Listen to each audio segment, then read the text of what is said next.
Good Erev Shabbos, everyone. This week's Parsha is out of Vayeitzei. Here we have Yaakov following the instruction and commandment of his parents, Yitzchak and Rivka, that he should flee from Esav, who was so filled with hatred that he wanted to destroy Yaakov. And Yaakov is to go to Rivka's brother Lavan, who has two daughters, and there he shall find a wife. At the end of last week's Parsha, it tells us that Esav went to Yishmael, and there he took Yishmael's daughter Machlas as his wife. And Machlas was the sister of Nevoios. Rashi quotes to us from the Talmud of what significance is it for us to know that Nevoios was the brother of Machlas. This is to tell us that when Esav got married, that Yishmael had died. And according to the calculations then, Esav and Yaakov, who were twins, were 63 years old. And now the Parsha begins, Vayeitzei Yaakov mi Be'ersheva vayelech Harana. And Yaakov left Beersheba and he went to Haran. And Rashi then tells us a calculation, again at the end of last week's portion, that when Yaakov arrived at Haran to Lavan, he was 77 years old. What happened to the 14 years from 63 to 77? Rashi tells us that Yaakov first went to spend 14 years. He concealed himself in the Beis Medrash, the Torah study hall of Shem and Aver. Shem, the son of Noah, and Aver, who was a great-great-grandson of Shem and a great-great-grandfather of Yaakov. And as the Balaturim points out, we see that the very name of Shem, it says Mi Be'er Shava. The first letter of Mi Be'er is a Mem. The first letter of Shava is a Shin. That spells Shem. And we also have the letters Yaakov, Mi Be'er Shava. The last letters are spelled Aver. So the Torah is alluding to that Yaakov indeed went to study by Shem and Aver. And where was this great yeshiva of Shem and Aver? They said it was located in Be'ersheva, which is where Yitzchak lived. And Yaakov was there. And this is where Yaakov spent 14 years. The Maharil Diskin asks a question. Yaakov was fleeing from Esav. And as we see, even when Yaakov left, Esav sent Eliphaz, his grandson, that he should, or his son, he should go pursue Yaakov and try to destroy Yaakov. So Yaakov was going to conceal himself from Esav. Where does he choose to conceal himself? Right there in the same vicinity. You would think he might go to a different city, he might go to a different county, he might go to Lavan immediately. No. He's going to conceal himself right there. And it says, Nitman, he was hiding. How is it that Esav, who we know wanted to discover the whereabouts of Yaakov, wouldn't you think that Esav would find out that Yaakov is none other than right here in Beersheba, studying by Shem and Aver? Is this such a surprise? There was an incident during the time in the 18th century. There was a young woman whose husband went on a business trip. He got on the coach and he said goodbye, and they were just married maybe a few months, and she never hears from him. And the years go by. And it was a terrible tragedy because the woman was considered an iguna, one who was chained.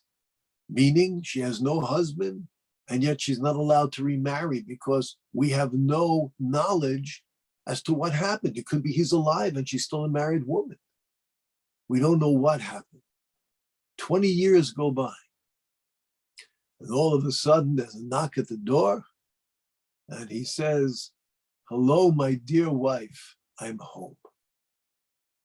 And she looks at him, and he's obviously 20 years older, and he's got a beard, and the color of his hair has changed somewhat. He's aged, And she looks at him, and similar build, similar height. But what happened? You're my husband? He says, I got on the coach and I was going to the city to do business. And we were attacked. And I was taken as a prisoner into captivity. I was kidnapped. And they held me there literally for 20 years. I had to work as a slave. And I had no access to the outside world. I could not communicate with you or anyone. After 20 years, one of the leaders died and whatever, and I was able to escape. And I came home. And she's looking at him and she can't believe it. She calls her mother, she calls her father, she calls other people, and they're talking to him. And how do we know it's really you? And he calls her by her name. He calls her by the pet name he had. He tells her about her parents. He tells her about her Uncle Moshe and her Tante Blume. And he starts talking to her about, oh, this one made a kugel, your bubby made a kugel, and the challah, and this is what we had at our wedding, and this is where we went, and this is where we lived, and this is where you're from. And he starts revealing all types of private information that only a husband would know.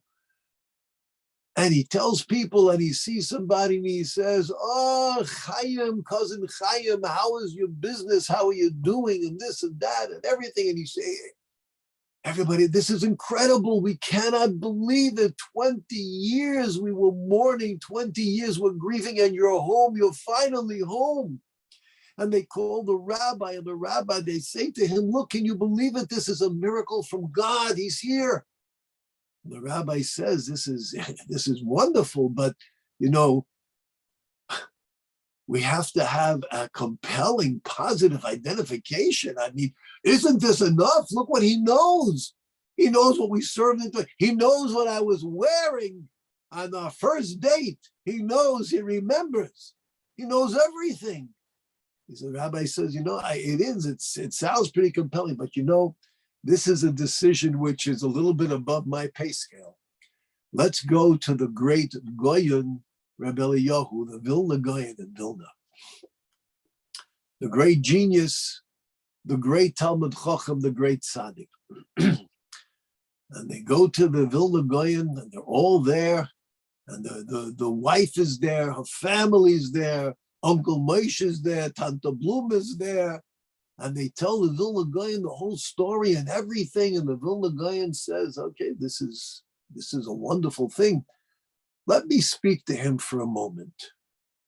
And he says, certainly, of course. And he says to the Rabbi Eliyahu, it's my pleasure. I can't believe I'm in your presence and everything.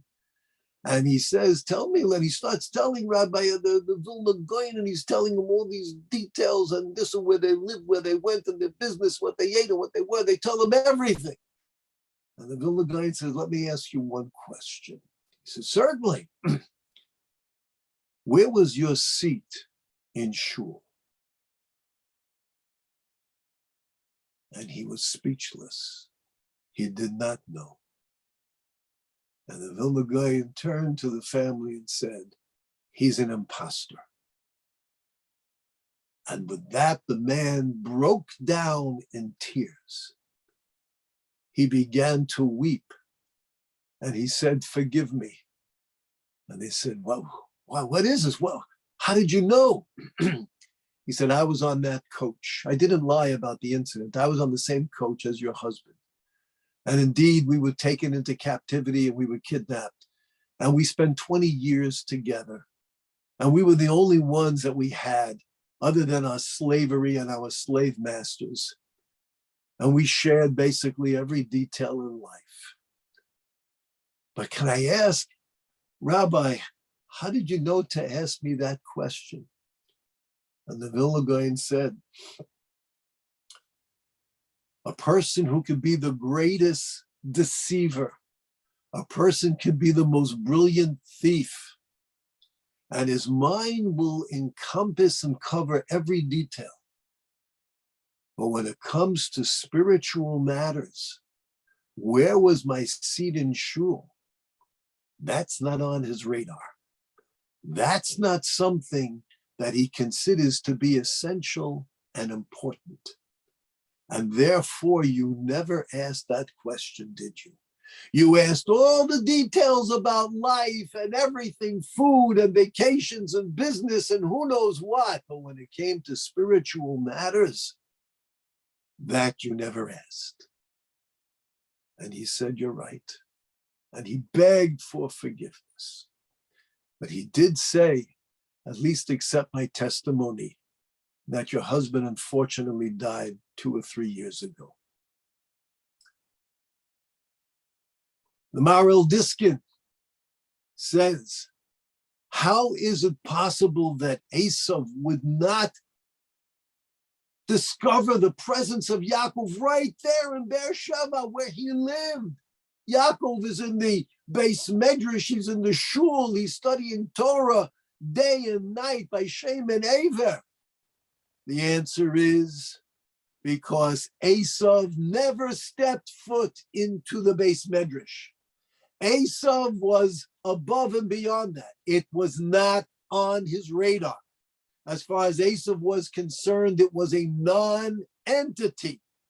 And even though it seems to us that that would be obvious, where would Yaakov go? Maybe he's hiding in the building. Maybe he's hiding somewhere in the basement. To Esav, the entire structure did not exist. It was not part of his psyche. It didn't enter his mind. It wasn't on his radar. And therefore, Yaakov was able to study for 14 years. He never left the building. He never left the premises. 14 years. Because to Esav, yeah, there's a place to study Torah. It's not essential.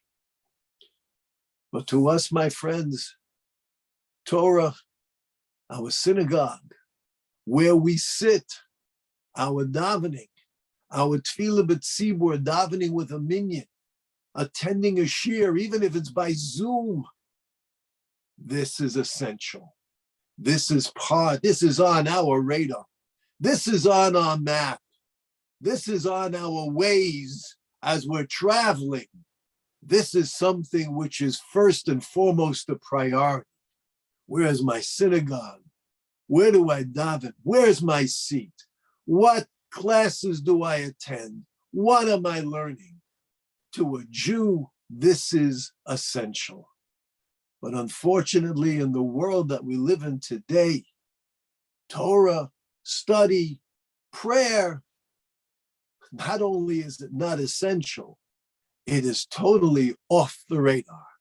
And if it happens to exist, then maybe it needs to be obliterated or degraded. But we, the descendants of Abraham, Yitzchak, and Yaakov, our priorities are in the proper focus. We know where our seat is in shul. We know where we are, what we're learning, and which classes we attend. We know where the Beis Medrash is. And may it always remain a priority, an essential in our lives. And in merit of this, may we witness the revelation of Mashiach speedily in our lifetime. Stay safe, stay healthy, and stay Jewish. Have a good Shabbos.